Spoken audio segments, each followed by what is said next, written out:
Hello friends, welcome back to SRJ study. स्वागत है आप सभी का आपके अपने यूट्यूब चैनल SRJ स्टडी में। फ्रेंड्स, आज के इस वीडियो में हम लोग यूपी बोर्ड कक्षा 10 का चैप्टर नंबर 5 काव्य खंड से सुमित्रा नंदन पंत जी के बारे में जानेंगे। इनके जीवन परिचय के बारे में इस वीडियो के माध्यम से हम जानेंगे किस प्रकार से आपको इनका जीवनी लिखना है। तो वीडियो शुरू करने से पहले यदि आप चैनल पर नए हैं तो चैनल को सब्सक्राइब कर लीजिएगा। वीडियो अगर पसंद आई तो इसको लाइक करिएगा और ज़्यादा से ज़्यादा शेयर करिएगा। सो आइए स्टार्ट करते हैं इस वीडियो की। इसमें से प्रश्न आपका पूछा जा सकता है कि सुमित्रा नंदन पंत का संक्षिप्त जीवन परिचय देते हुए उनकी रचनाओं का उल्लेख कीजिए। या तो आपसे यह भी प्रश्न पूछा जा सकता है, सुमित्रा नंदन पंत का जीवन परिचय दीजिए एवं उनकी किसी एक रचना का नाम लिखिए। तो उत्तर में आप लोग लिखेंगे, श्री सुमित्रा नंदन पंत का संपूर्ण काव्य आधुनिक काव्य चेतना का प्रतीक है।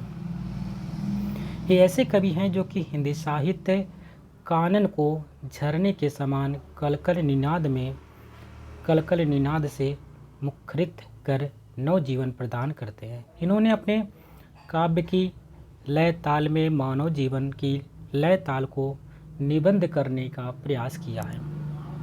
इनके काव्य में धर्म, दर्शन, नैतिक एवं सामाजिक मूल्य, प्रकृति की सुकुमारता, उद्दंडता आदि एक साथ देखी जा सकती है। वास्तव में इनका काव्य रसिकों के गले को कंठहार है। जीवन परिचय इस प्रकार से लिखेंगे हम लोग, सुकुमार भावनाओं के कवि और प्रकृति के चतुर चितरे श्री सुमित्रा नंदन पंत का जन्म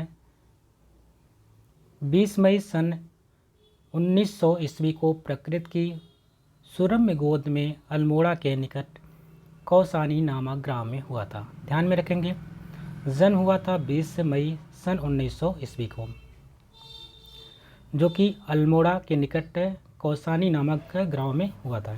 इनके पिता का नाम गंगादत्त पंत था। पिताजी का नाम याद कर लीजिएगा, पंडित गंगादत्त पंत। इनके जन्म के 6 घंटे के बाद ही माता का देहांत हो गया था, अतः इनका लालन पालन पिता और दादी के वात्सल की छाया में हुआ। पंत जी ने अपनी शिक्षा का प्रारंभिक चरण अल्मोड़ा से पूरा किया। यहीं पर इन्होंने अपना नाम गुसाई दत्त से बदल करके सुमित्रा नंदन रखा। ध्यान में रखेंगे, इनका पहले नाम क्या था, गुसाई दत्त था।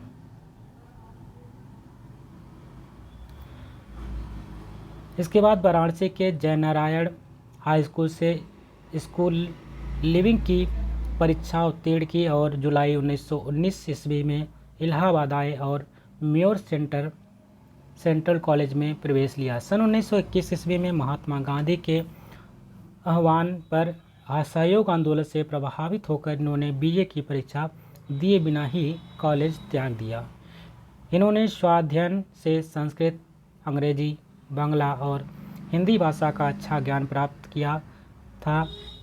प्रकृति की गोद में पलने के कारण इन्होंने अपनी सुकुमार भावनाओं को प्रकृति के चित्रण में व्यक्त किया।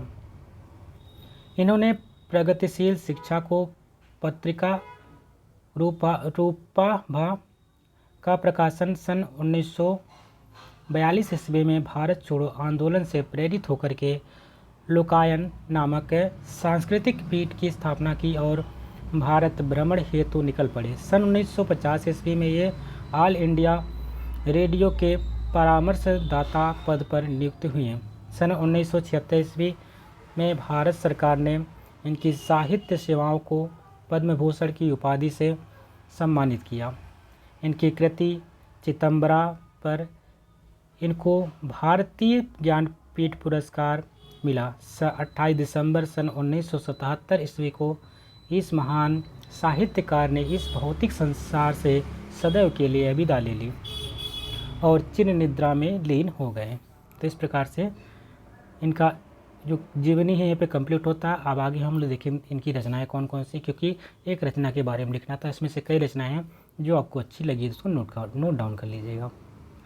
जैसे कि यहाँ पे दे रखा है कि रचनाओं में पंत जी बहुमुखी प्रतिभा के धनी थे। इन्होंने कविता के अतिरिक्त नाटक, उपन्यास और कहानियों की भी रचना की, परंतु काव्य ही इनका प्रधान क्षेत्र रहा है। अपने दीर्घकालिक काव्य जीवन में इन्होंने हिंदी काव्य जगत को अनेक कृतियाँ प्रदान की, जो निम्नलिखित। पहला है बीड़ा। यह पंत जी की प्रथम काव्य पुस्तक है। इसमें प्रकृति, निरीक्षण, अनुभूति और कल्पनाओं का सुंदर रूप दिखाई देता है।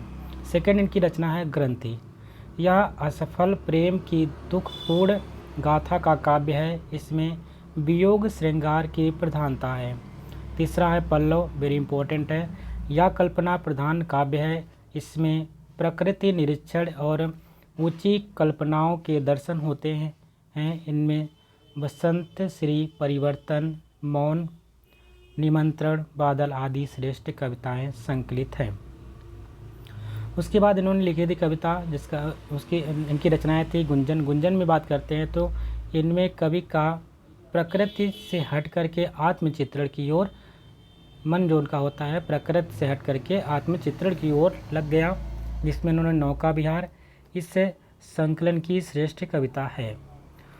उसके बाद इन्होंने युगांत लिखा, युगवाणी, ग्राम्या। ग्राम्या भी इम्पोर्टेंट है। इन काव्यों में कवि का पर गांधीवाद और समाजवाद का प्रभाव स्पष्ट परिलक्षित होता है। और आठवां इनका लोकायतन।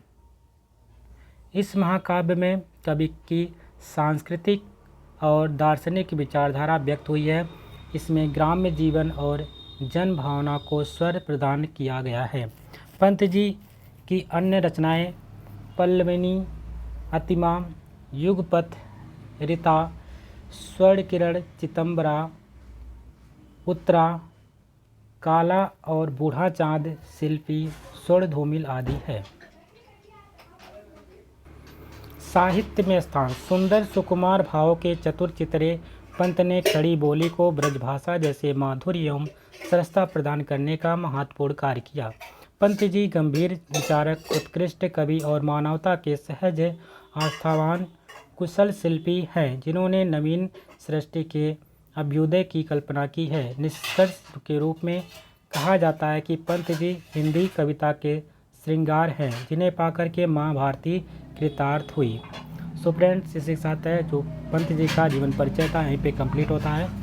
इसके बाद अगले पार्ट में हम लोग पद्यांशों का संदर्भ सहित व्याख्या देखेंगे और थर्ड पार्ट आपको होगा जिसमें हम लोग MCQs टाइप क्वेश्चन और अति लघुत्तरीय प्रश्नों को वहाँ पे सॉल्व करेंगे, जो कि 1 नंबर का आपका एग्जाम में पूछा जाता है। तो आशा करते हैं आपको वीडियो पसंद आई होगी। यदि वीडियो पसंद आए तो इसको लाइक करिएगा, शेयर करिएगा और चैनल पर नए हैं तो चैनल को सब्सक्राइब भी कर लीजिएगा। मिलते हैं एक नए वीडियो में, तब तक के लिए नमस्कार, जय हिंद।